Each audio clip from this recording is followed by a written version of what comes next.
Piala Dunia U17 2023 di Indonesia pakai VAR, ini kata Erick Thohir. Ketua Umum PSSI, Erick Thohir, memberikan komentar terkait penggunaan video asisten wasit, VAR, dalam ajang Piala Dunia U17 2023. Sampai saat ini, Erick Thohir belum mendapatkan kepastian dari FIFA. Sebelumnya FIFA telah resmi menunjuk Indonesia untuk menjadi tuan rumah Piala Dunia U17 2023. Turnamen yang diikuti 24 negara itu akan digelar pada tanggal 10 November sampai tanggal 2 Desember tahun 2023. Indonesia dipercaya FIFA untuk menggantikan Peru menjadi tuan rumah ajang 2 tahunan tersebut. Lantas apakah nanti ada VAR di Piala Dunia U17 2023? Sepengetahuan Erick Thohir, baru Piala Dunia U20 dan Piala Dunia Senior yang menggunakan VAR. Nah, untuk Piala Dunia U17, Erick Thohir belum tahu. Namun demikian, Erick Thohir tampaknya siap apabila FIFA meminta VAR di Piala Dunia U17 2023. Ia harus berkoordinasi terlebih dahulu dengan FIFA. Yang saya tahu di Piala Dunia U20 itu ada VAR dan FIFA membawa sistem itu. Kalau di Piala Dunia U17, kami belum dapat kabar. Kalaupun nanti ada VAR ya juga alhamdulillah, kata Erick Thohir. Mantan Presiden Inter Milan itu menambahkan bahwa memang ada rencana PSSI untuk menerapkan VAR di Liga 1 2023/2024.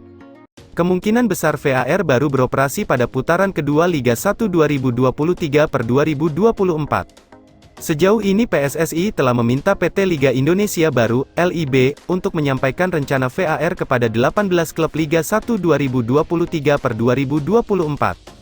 Meski demikian, VAR ini tidak sembarangan digunakan dan perlu adanya penambahan dari sumber daya manusia, SDM. Sesuai rencana kami di Liga 1 2023/2024, kami tidak hanya harus mempersiapkan alat VAR tapi juga persiapan SDM. Karena itu saya sempat usulkan ini ke pemerintah pusat untuk membantu merenovasi stadion. Kalau bisa ada sekitar 15-16 stadion di Liga 1 2023/2024 yang dipakai VAR.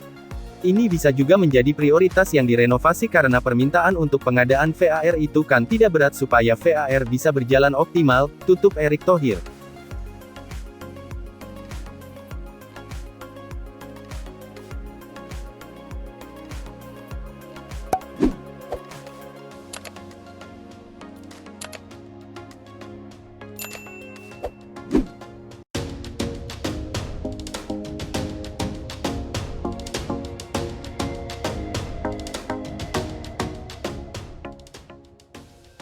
Kontrak hanya diperpanjang 6 bulan, Sintayong tak sabar nantikan laga besar Timnas Indonesia berikutnya. Pelatih Timnas Indonesia, Sintayong, mengaku tak sabar menantikan laga besar berikutnya untuk skuad Garuda setelah menghadapi Argentina pada FIFA Matchday. Timnas Indonesia memang sebelumnya menghadapi Argentina dalam laga FIFA Matchday Juni ini. Laga yang berlangsung di Stadion Utama Gelora Bung Karno, SUGBK, Senayan, Jakarta, Senin, tanggal 19 Juni tahun 2023, itu memang menjadi milik Argentina.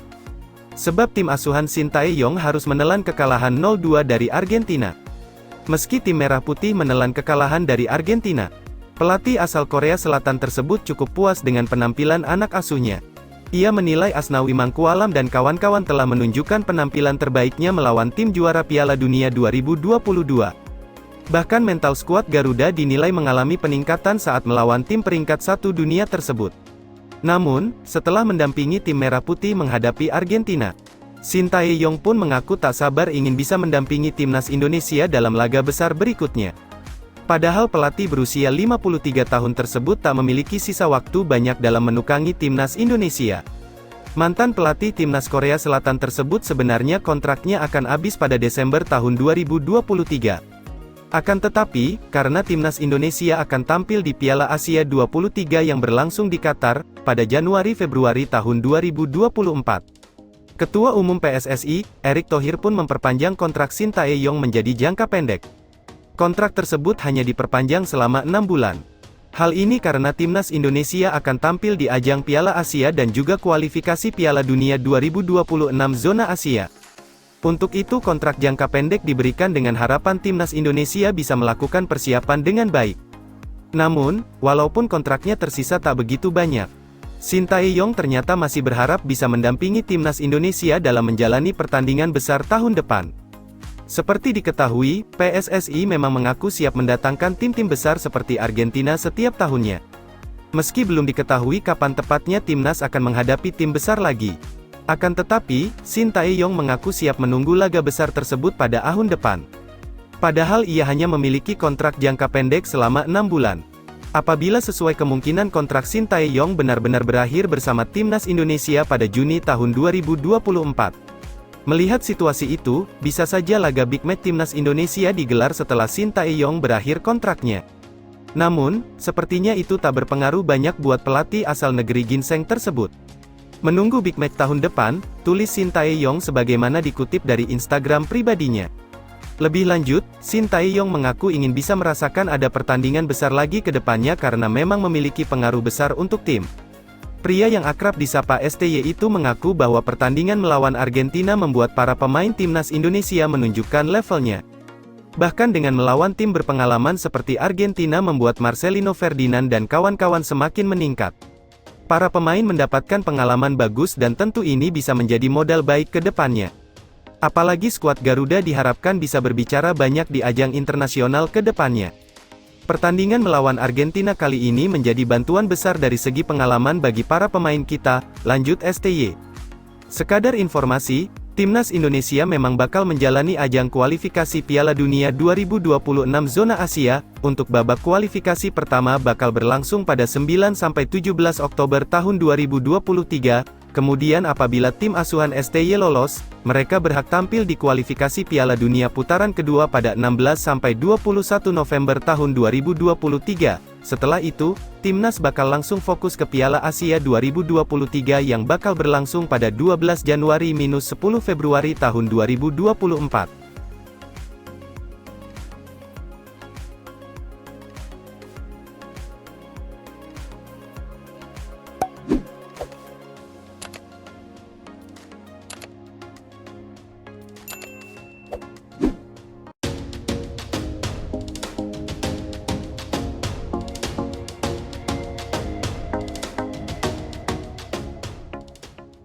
Timnas Indonesia disebut naik kelas, Erick Thohir bela pemain naturalisasi yang tampil tak sesuai harapan. Ketua Umum PSSI, Erick Thohir, mengakui bahwa Timnas Indonesia sudah naik kelas, meski ada beberapa catatan agar bisa lebih baik lagi ke depannya. Seperti diketahui, seusai Timnas Indonesia menjalani laga FIFA Matchday melawan Argentina, banyak media asing yang ikut menyoroti. Pada laga yang berlangsung di Stadion Utama Gelora Bung Karno, SUGBK, Senayan, Jakarta, Senin, tanggal 19 Juni tahun 2023, itu skuad Garuda memang kalah 0-2. Akan tetapi, tim asuhan Sintayong mendapat banyak sorotan dari media dalam negeri maupun asing. Pada laga tersebut Asnawi Mangkualam dan kawan-kawan dipuji karena tampil pantang menyerah hingga akhir pertandingan. Dengan penampilan tersebut banyak yang menyebut skuad timnas Indonesia sudah naik kelas. Apalagi banyak pemain timnas Indonesia yang memang berkarir di luar negeri. Dalam laga melawan Argentina saja, beberapa pemain yang berkarir di luar negeri seperti Marcelino Ferdinand, KMSKD Inze, Pratama Arhan, Tokyo Verdy, Asnawi Mangkualam, Jeonnam Dragons. Selain mereka terdapat juga beberapa pemain keturunan dan pemain naturalisasi. Pemain keturunan yang memiliki kewarganegaraan Indonesia yakni Elkan Bagnot, Ipswich Town. Kemudian terdapat beberapa pemain naturalisasi yang juga tengah berkarir di luar negeri seperti Sain Patinama, Viking FK, Rafael Struijk, Ado Den Haag, dan Ivar Jenner, FC Utrecht. Melihat skuad Garuda yang tampil dalam melawan Argentina dengan sebagian banyak yang bermain di luar negeri tentu saja menunjukkan kualitas Indonesia. Erick Thohir bahkan mengakui tim Merah Putih saat ini Indonesia memang sudah naik kelas. Ya alhamdulillah kalau dari 11 pemain tim hampir semua bisa main di Eropa, ya berarti naik kelas, ujar Erick Thohir kepada awak media termasuk bolasport.com. Menurutnya memang banyak pemain timnas yang saat ini berkarir di luar negeri. Tentu saja ini menjadi hal bagus karena dengan banyaknya pemain berkarir di luar negeri pengalaman pun bisa didapatkan. Kualitas pemain pun mengalami peningkatan, sehingga saat kembali ke timnas Indonesia level tim pun meningkat. Kan kita ada Marcelino yang main di sana, Eropa, ada Pratama Arhan dan Asnawi yang main di Jepang dan Korea Selatan, kata Erick Thohir. Namun, mantan presiden Inter Milan itu tak hanya membahas beberapa pemain yang main di luar negeri saja. Ia juga menyinggung soal beberapa pemain naturalisasi yang memang belum bisa tampil maksimal dalam laga lawan Argentina. Pria yang juga menjabat sebagai Menteri BUMN tersebut berbicara soal beberapa pemain naturalisasi yang memang memiliki catatan. Untuk Rafael dan Ivar memang telah tampil bagus dan menyatu dengan tim. Akan tetapi, dalam laga melawan Argentina salah satu pemain naturalisasi menjalani debutnya. Sain Patinama akhirnya menjalani debutnya setelah proses naturalisasi yang panjang. Berbeda dengan Sandy Walsh yang memang belum bisa debut pada FIFA Matchday kali ini. Ini terjadi karena Sandy mengalami cedera saat latihan, sehingga ia harus fokus pada pemulihan. Namun, yang mendapat sorotan yakni Sain Patinama yang dinilai belum bisa menyatu dengan para pemain lain. Bahkan pemain asal klub Norwegia Viking FK tersebut dinilai masih cukup grogi untuk bermain dengan timnas Indonesia di depan publik besar. Sebagaimana diketahui, supporter memenuhi Stadion GBK untuk memberi dukungan timnas Indonesia. Mengenai ini, Erick Thohir membela Sain Patinama. Menurutnya penampilan Sain memang belum lepas tak hanya karena baru debut dengan timnas saja. Akan tetapi, menurut Erick karena Sain memang masih belum dalam kondisi terbaiknya. Sain Patinama sebelumnya mengalami cedera dan saat melawan Argentina memang masih 60% kondisinya. Untuk itu, Erick minta publik agar tidak membuli Sain Patinama yang memang belum memberikan penampilan terbaiknya. Ada beberapa yang senior juga Sandy Walsh dan Sain Patinama, kata pria berusia 53 tahun tersebut. Untuk Sain kemarin masih cedera sepertinya, dia baru 60% kemarin, jadi jangan dibully dulu, namanya cedera, ya kita beri kesempatan dulu kan nanti juga ada rotasi, tuturnya. Untuk itu, alih-alih mengkritik pemain naturalisasi, ia meminta semua pihak untuk menunggu, apalagi timnas Indonesia juga dinanti agenda padat dari kualifikasi Piala Dunia 2026 hingga Piala Asia 2023 nanti.